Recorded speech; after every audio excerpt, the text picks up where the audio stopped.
ನಮಸ್ತೆ. ಹೆಚ್ N C ಲೈವ್ಗೆ ಸ್ವಾಗತ. ನಾನು ಹೆಚ್ ಎನ್ ಚಂದ್ರಶೇಖರ್. ಸ್ನೇಹಿತರೆ, ದಯಮಾಡಿ ಹೆಚ್ ಎನ್ ಸಿ ಲೈವನ್ನು ಸಬ್ಸ್ಕ್ರೈಬ್ ಮಾಡಿ.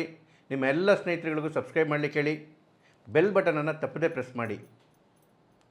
ನಿಮ್ಮಲ್ಲಿ ಎಷ್ಟೋ ಜನ ಕುಂಭಮೇಳಕ್ಕೆ ಹೋಗಿ ಬಂದಿರ್ತೀರಿ. ಹೇಗಿದೆ ರೀ ಅರೇಂಜ್ಮೆಂಟ್ಸು? ಎಷ್ಟು ಪುಣ್ಯ ಸಿಗ್ತಕ್ಕಂತಹ ಜಾಗ, ಎಷ್ಟು ಮನಸ್ಸಿಗೆ ಖುಷಿಯಾಗುತ್ತೆ. ದಯಮಾಡಿ ನಿಮ್ಮ ಅನುಭವಗಳು ಏನೇನಿದೆ ಅಂತೇಳಿ ಇನ್ಬಾಕ್ಸಲ್ಲಿ ಕಾಮೆಂಟ್ಸ್ ಮಾಡಿ. ಇಷ್ಟು ಅದ್ಭುತವಾದ ಅರೇಂಜ್ಮೆಂಟ್ಸ್ ನಡೆದಿದೆ. ಜಗತ್ತಿಂದ, ಭಾರತದ ಅಲ್ಲಲ್ಲ, ಜಗತ್ತಿಂದ ಕೋಟ್ಯಾಂತರ ಜನ ಕುಂಭಕ್ಕೆ ಬರ್ತಾ ಇದ್ದಾರೆ. ಮಿಂದೆದ್ದು ತಮ್ಮ ಜನ್ಮವನ್ನು ಪಾವನ ಮಾಡ್ಕೊತಾ ಇದ್ದಾರೆ. ಅದಕ್ಕೋಸ್ಕರ ಯೋಗಿಯವರ ಸರ್ಕಾರ ಮತ್ತು ಮೋದಿಯವರ ಸರ್ಕಾರ ತಮ್ಮ ಸಂಪೂರ್ಣ ಸಮಯ ಮೀಸಲಿಟ್ಟು ಆ ಅರೇಂಜ್ಮೆಂಟ್ಗಳನ್ನ ನೋಡ್ಕೊಳ್ತೀರಿ. ಯೋಗಿಯವರಂತೂ ಆ ಕಡೆಗೆ ಗಮನ ಸಂಪೂರ್ಣ. ಅದು ಅಷ್ಟು ಅದ್ಭುತವಾದಂತಹ ಅರೇಂಜ್ಮೆಂಟ್ಸು ಊಹೆ ಮಾಡೋದಕ್ಕೆ ಸಾಧ್ಯ ಇಲ್ಲ. ಇಷ್ಟು ಚೆನ್ನಾಗಿ ಕಾರ್ಯಕ್ರಮ ನಡೀತಿದೆ. ಆ ಹಿಂದೂಗಳ ಸಂಸ್ಕೃತಿಯ ಪುನರುತ್ಥಾನ ಆಗ್ತಾ ಇದೆ. ಈಗಾಗಲೇ ಸುಮಾರು 45 ಕೋಟಿ ಜನ ನೋಡಿ, ಒಟ್ಟು ಕುಂಭದ ಸಮಯದಲ್ಲಿ 45 ಕೋಟಿ ಬರ್ತಾರೆ ಅಂತ ಅಂದಾಜಿದ್ರೆ ಇನ್ನೂ 10-15 ದಿವಸ ಸಮಯ ಇದೆ.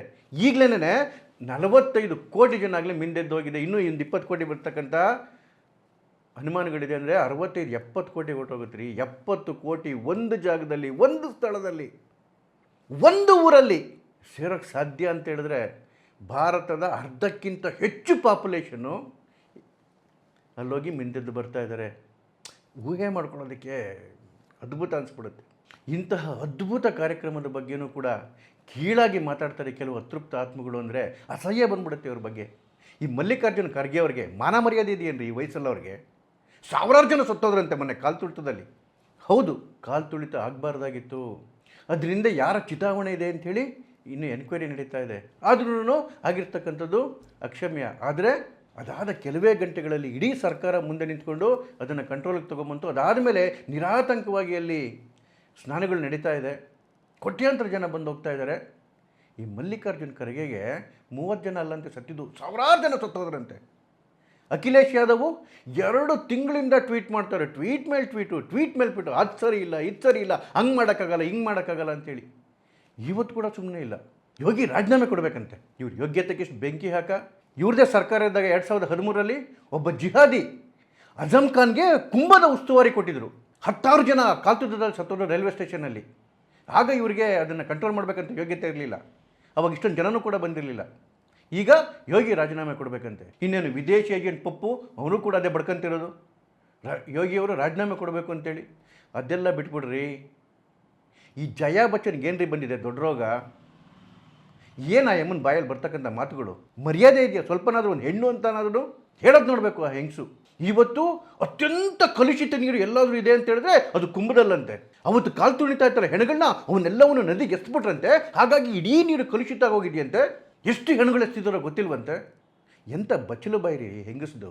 ಇದೊಂದೇ ಅಲ್ಲ, ಆ ಹೆಂಗಸಿನ ಹಿಸ್ಟ್ರಿಗಳನ್ನ ನೆನೆಸ್ಕೊಂಬಿಟ್ರೆ ಒಂದು ಧರ್ಮದ ವಿರುದ್ಧ, ದೇಶದ ವಿರುದ್ಧ ಮಾತಾಡಿರ್ತಕ್ಕಂಥದ್ದು, ಹುಚ್ಚುಚ್ಚಾಗಿ ಮಾತಾಡೋದು. ಅದಕ್ಕೇನೆ ಮೊನ್ನೆ ಸೋನು ನಿಗಮ್ ಒಂದು ಟ್ವೀಟ್ ಮಾಡಿದರು. ಜಯಾ ಬಚ್ಚನ್ ಅವ್ರಿಗೆ ತಲೆ ಕೆಟ್ಟೋಗಿದೆ, ಮಾನಸಿಕ ಸ್ಥಿಮಿತ ಕಳ್ಕೊಂಡ್ಬಿಟ್ಟಿದ್ದಾರೆ. ಅಮಿತಾಬ್ ಜಿ, ಮೊದಲು ನಿಮ್ಮ ಹೆಂಡತಿನ ಕರ್ಕೊಂಡೋಗಿ ಬಾಂಬೆನಲ್ಲಿ ಯಾವ್ದಾದ್ರು ಒಳ್ಳೆ ಡಾಕ್ಟ್ರಿಗೆ ತೋರಿಸಿ ಅಂತ ಹೇಳಿ. ನಿಜ ಕೂಡ ಇದು. ಯಾಕೆಂತ ಹೇಳಿದ್ರೆ ಆ ಹೆಂಗಸಾಡೋದು ನೋಡಿದ್ರೆ ನೋಡಿ, ಮೊನ್ನೆ ರಾಜ್ಯಸಭೆ ಒಳಗಡೆಗೆ ಆ ಸ್ಪೀಕರ್ ಮೇಲೆ ಜಗಳ ಕೊಟ್ಟೋಯ್ತು. ಏನಕ್ಕೆ? ಅವರು ಅಫಿಷಿಯಲ್ ಕಡತದಲ್ಲಿ ಏನಿದೆ ಇವರ ಹೆಸರು ಶ್ರೀಮತಿ ಜಯಾ ಅಮಿತಾಬ್ ಬಚ್ಚನ್ ಅಂತೇಳಿ, ಹಾಗೆ ಸಂಬೋಧನೆ ಮಾಡಿದ್ರು ಅದನ್ನು. ಶ್ರೀಮತಿ ಜಯಾ ಅಮಿತಾಬ್ ಬಚ್ಚನ್ ಅವರೇ ನಿಂತ್ಕೊಂಡು ಮಾತಾಡಿ ಅಂತೇಳಿ. ಅಮಿತಾಬ್ ಬಚ್ಚನ್ ಅಂತ ಹೆಸರು ತನ್ನ ಜೊತೆ ಸೇರ್ಕೊಂಡಿದೆ ಅಂತೇಳಿ ಎಮ್ಮಂಗೆ ಗುರಿ ಶುರು ಆಗ್ಬಿಡ್ತಾರಪ್ಪ. ಅವ್ರ ಮೇಲೆ ಜಗಳ ಕೊಟ್ಟರು. ಅವಾಗ ಸ್ಪೀಕರ್ ದನಕರ್ ಹೇಳಿದ್ರು, ಅವಾಗ ಹೌದಾ ಹಂಗಾರೆ ಹೆಸರು ಚೇಂಜ್ ಮಾಡ್ಕೊಂಬಿಡಮ್ಮ ಅಂತೇಳಿ. ಇಲ್ಲ ಇಲ್ಲ ಇಲ್ಲ, ನನಗೆ ಅದ್ರ ಬಗ್ಗೆ ಹೆಮ್ಮೆ ಇದೆ ಅಂತ ಒಂದು ಸರಿ ಹೇಳೋದು. ಯಾಕೆ ಗಂಡನ ಹೆಸರು ನನ್ನ ಹೆಸರು ಜೊತೆ ಸೇರಿಸ್ತೀರಂತ ಇನ್ನೊಂದು ಸರಿ ಜಗಳ ಮಾಡೋದು. ಗಂಡನ ಹೆಸರು ಯಮನ್ ಪಕ್ಕ ಸೇರಿಸಿದ್ದಕ್ಕೆ ತುಂಬ ಅವಮಾನ ಆಗೋಯ್ತಂತೆ ಅವ್ರಿಗೆ, ತುಂಬ ನೋವಾಗ್ತಾ ಇದೆಯಂತೆ. 10 ಸರಿ ಊರಲ್ಲೆಲ್ಲ ಹೇಳ್ಕೊಂಬಂದಾಗ ಮೈ ಶ್ರೀಮತಿ ಜಯಾ ಅಮಿತಾಬ್ ಬಚ್ಚನ್ ಅಂತೇಳಿ, ಆವಾಗ ಸರಿ ಧನ್ಕರ್ ಅವರ ಬಾಯಲ್ಲಿ ಬರ್ತಿದ್ದಂಗೆ ಅದೊಂಥರ ಡೆರಗೇಟ್ರಿ ವರ್ಡ್ ಆಗೋಗ್ಬಿಡ್ತೀವಿ ಇವ್ರಿಗೆ. ಅದನ್ನೇ ಹೇಳಿದ್ದು ಹುಚ್ಚತನ ಅಂತೇಳಿ. ಇನ್ನೊಂದು ಸರಿ ಸ್ಪೀಕರ್ ಅವರು ಮಾತಾಡೋದು ಸರಿ ಇರ್ಬೋದಂತೆ, ಸ್ಪೀಕರ್ ಮಾತಾಡೋ ಟೋನ್ ಎಮ್ಮಂಗೆ ಇಷ್ಟ ಆಗಲ್ವಂತೆ, ಟೋನು. ಅದಕ್ಕೆ ಜಗದೀಪ್ ಧನ್ಕರ್ ಅಂತ ಅವ್ರು ಸರಿಯಾಗಿ ಚಳಿ ಬಿಡಿಸಿದ್ರು. ಈ ಸೆಲೆಬ್ರಿಟಿದೆಲ್ಲ ಏನಾದರೂ ಅಹಂ ತಲೆ ಮೇಲಿದ್ದರೆ ಮೊದಲು ಇಳಿಸ್ಕೊಂಡು ಬನ್ನಿ ಇಲ್ಲಿಗೆ, ನನ್ನ ಹತ್ರ ಇವೆಲ್ಲ ಆಟಗಳು ನಡೆಯೋದಿಲ್ಲ ಅಂತೇಳಿ ಬೇಕಿತ್ತ ಅನ್ನಿಸ್ಕೊಳ್ಳೋದು. ಏನೇನು ಅವತಾರಗಳು ಆಡೋದು ರಾಜ್ಯಸಭಾದಲ್ಲಿ. ಒಂದು ಸರಿ ನ್ಯಾಕ್ರೋಟಿಕ್ drugs and psychotropic substances amendment ಬಿಲ್ದು ಚರ್ಚೆ ನಡೀತಾ ಇತ್ತು. ಯಾರೋ ಒಬ್ಬರು ಸದಸ್ಯರು ಕೇಳಿದರು, ಹೌದು ನಿಮ್ಮ ಸೊಸೆ ಐಶ್ವರ್ಯ ರಾಯ್ಗೂ ಕೂಡ ಸಮನ್ಸ್ ಆಗಿತ್ತಲ್ಲ ಪನಾಮ ಪೇಪರ್ ಲೀಕಿನ ವಿಚಾರದಲ್ಲಿ, ಅದ್ರ ಬಗ್ಗೆ ಏನು ಹೇಳ್ತೀರಾ ಅಂತ ಹೇಳಿದ್ರೆ, ಅದಕ್ಕೆ ಉತ್ತರ ಕೊಡೋದು ಬಿಟ್ಬಿಟ್ಟು ನೀನು ಹಾಳಾಗೋಗು, ನಾನು ಶಾಪ ಆಗ್ತಾ ಇದ್ದೀನಿ ಅಂತ ಹೇಳೋದಾ? ಅದು ಫ್ಲೋರ್ ಆಫ್ ದ ಹೌಸಲ್ಲಿ ಪದೇ ಪದೇ ಪದೇ ಪದೇ ಸ್ಪೀಕರಿಂದ ಅನಿಸ್ಕೊಳ್ಳೋದು, ಮೊದಲು ಡೆಕೋರಮ್ ಮೇಂಟೈನ್ ಮಾಡಿ ಅಂತೇಳಿ. ಅಷ್ಟು ತರಲೆ, ಅಷ್ಟು ಕೆಟ್ಟ ಬಿಹೇವಿಯರು ರಾಜ್ಯಸಭೆ ಒಳಗಡೆಗೆ. ಇನ್ನು ಆಚೆ ಕಡೆ ಇನ್ನೇನು, ಪ್ರೆಸ್ ಅವ್ರ ಮೇಲೆ ಜಗಳ ಆಡೋದು, ಪಾಪರಾಜಿಗಳು ಅಂತ ಹೇಳ್ತಾರೆ, ಫೋಟೋ ತೆಗೆಯಕ್ಕೆ ಬಂದಿರ್ತಾರೆ ಸೆಲೆಬ್ರಿಟಿಗಳದ್ದು, ಅವ್ರ ಮೇಲೆ ಜಗಳ ಆಡೋದು. ಒಂದ್ಸರಿ ಯಾವುದೋ ಒಂದು ಪಾಪರಾಜಿ ಬಂದು ಐಶ್ವರ್ಯ ಅವ್ರದ್ದು ಇವರು ಒಟ್ಟಿಗೆ ಇದ್ದಾಗ ಐಶ್ ಅಂತ ಕರೆದವರು, ಐಶ್ ಅಂತ ಕರೆದಿದ್ದಕ್ಕೆ ಏನು ಐಶ್ ಅಂತ ಕರೆಯೋದು, ಏನು ನಿಮ್ಮ ಸ್ಕೂಲ್ ಫ್ರೆಂಡ್ ಅಂತೇಳಿ ಅವನ ಮೇಲೆ ಜಗಳ ಕೊಟ್ಟೋಗೋದು, ಹಾಳಾಗೋಗಿ ನೀವು ಅಂತೇಳಿ ಪಾಪರಾಜಿಗಳಿಗೆ ಶಾಪ ಹಾಕೋದು. ಆಮೇಲೆ ಐಶ್ವರ್ಯ ರಾಯ್ ಕೂಡ ಹೆಂಗೆ ನಡೆಸ್ಕೊಂಡೋದ್ರಿ ಅಂತೇಳಿ ಭಾಳ ರಿಪೋರ್ಟ್ಗಳು ಬರ್ತಾ ಇದೆ. ಇವತ್ತು ಅದೇನೋ ಡೈವರ್ಸೋ ಏನೋ ಆಗಿದೆ ಅಂತ ರೂಮರ್ಸ್ ಬರ್ತಾ ಇದೆಯಲ್ಲ, ಅದರಲ್ಲಿ ದೊಡ್ಡ ಪಾತ್ರ ಇವ್ರದ್ದು ಇದೆ ಅಂಥೇಳಿ ಒಂದಷ್ಟು ವದಂತಿಗಳು. ಯಾಕೆಂತ ಹೇಳಿದ್ರೆ ಒಂದ್ಸರಿ ಓಪನ್ ಆಗಿ ಪ್ರೆಸ್ ಅವ್ರಿಗೆ ಕೇಳಿದರು, ಐಶ್ವರ್ಯ ರಾಯ್ ನನ್ನ ಮಗಳಲ್ಲ, ಕೇವಲ ಸೊಸೆ ಅಷ್ಟೇ, ಆ ಬೌಂಡ್ರಿನ ಮೇಂಟೈನ್ ಮಾಡಬೇಕು ಅಂತೇಳಿ. ಅವ್ರ ಮನೆದ ವಿಚಾರ ಏನಾದರೂ ಮಾಡ್ಕೊಂಡು ಹಾಳಾಗೋಗ್ಲಿ, ಆದರೆ ದೇಶದ ವಿಚಾರದಲ್ಲೂ ಅಷ್ಟೇನೆ ದೊಡ್ಡ ಲೆಫ್ಟಿಸ್ಟು, ಏನು ಆ ಸೋರೋಸ್ ಪ್ರೇರಿತ ಅರ್ಬನ್ ನಕ್ಸಲ್ಗಳಿದಾರಲ್ಲ ಅದರ ಸಿಂಪತೈಸರು. ಯಾವ ಅತೀಕ್ ಅಹ್ಮದ್ ಉತ್ತರ ಪ್ರದೇಶದಲ್ಲಿ 10 ಹಿಂದೂಗಳ ಹತ್ಯೆ ಮಾಡಿದ್ದ ಒಬ್ಬ ದೊಡ್ಡ ಡೆಡೆಡ್ ಗ್ಯಾಂಗ್ಸ್ಟರು, ಇವನ ಪರವಾಗಿ ಹೋಗಿ ಓಟ್ಗಳನ್ನ ಕೇಳಿತ್ತು ಈ ಮಹಾತಾಯಿ. ಜೊತೆಗೆ ಅಶ್ರಫ್ ಅವನ ತಮ್ಮ, ಅದೇನು ಸೆರಗೊಡ್ಡಿ ದಯಮಾಡಿ ಇವರಿಗೆ ಓಟ್ ಹಾಕಿ ಅಂತೇಳಿ.